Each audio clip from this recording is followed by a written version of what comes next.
KBR news కి స్వాగతం. నా పేరు దివ్య. ప్రజాస్వామ్యాన్ని సక్రమంగా నడిపించాలని రూపొందించిన మహోన్నత గ్రంథమే రాజ్యాంగమని కొత్తకొండబాబు వెల్లడించారు. జగ్గంపేట ఆర్యవైశ్య కళ్యాణ మండపంలో ఆర్యవైశ్య సేవా సంఘం ఆధ్వర్యంలో 75వ గణతంత్ర దినోత్సవ వేడుకలు ఘనంగా నిర్వహించారు. ఈ కార్యక్రమానికి జగ్గంపేట ఆర్యవైశ్య సేవా సంఘం అధ్యక్షులు కొత్తకొండబాబు ముఖ్య అతిథిగా పాల్గొన్నారు. ముందుగా జాతిపిత మహాత్మా గాంధీ, అమరజీవి పొట్టి శ్రీరాములు విగ్రహాలకు పూలమాలలు వేసి అంజలి ఘటించారు.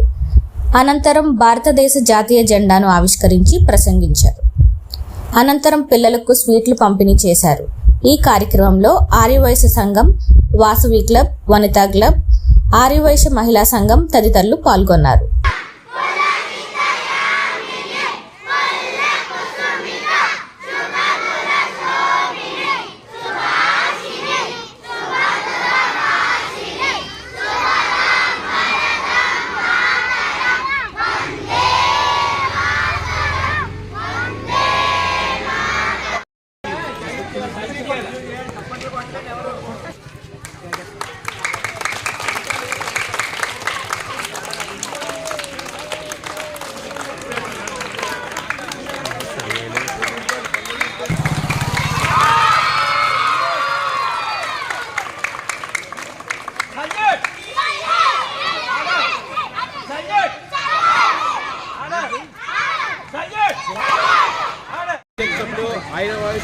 మహిళా సోదరులకి మరి అందరూ కూడా ముందుగా నా ఉదయపూర్వక నమస్కారాలు.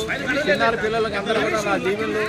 ఈరోజు మన భారత రాజ్యాంగం 1950లో మనం రచించుకున్నాం. రాజ్యాంగంలో డాక్టర్ బాబా రాజేంద్ర ప్రసాద్, డాక్టర్ అంబేద్కర్ జయంతి.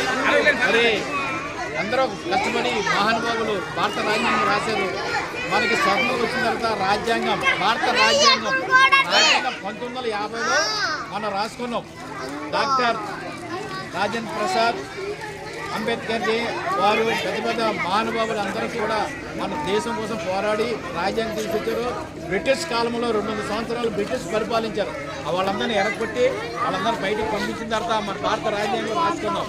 అలాంటి మహానుభావులు రాసినందుకు వారందరూ కూడా మనం గుర్తు చేయవలసింది ఈ రోజు ఉంది. కాబట్టి మన స్వాతంత్రం వచ్చింది. ఇది స్వాతంత్రం మన గణ సంవత్సరం చేసుకుంటున్నాం. గణం అంటే ప్రజలే ప్రభుత్వమే ప్రజలు పరిపాలించుకున్న ప్రజలే ప్రజాస్వామ్యం, ప్రజాస్వామ్యమే ప్రజలు అని డెమోక్రసీ. ప్రజలే పరిపాలించుకుంటారు కాబట్టి ప్రజారాజ్యంలో, ప్రజాస్వామ్యంలో మనం గణతంత్రం చేసుకున్నాం. ఈ సందర్భంగా మీ అందరికీ కూడా, మీరందరూ పిల్లలందరూ కూడా బాగా చదువుకొని మీ కన్న తల్లిదండ్రులకి, మీ కన్న ఊరు కూడా మంచి పేరు తేవాలని ఆశిస్తూ ఈ కార్యక్రమంలో పాల్గొన్న ప్రతి ఒక్కరికి కూడా నా ఉదయం నమస్కారం చేసుకుంటున్నాం.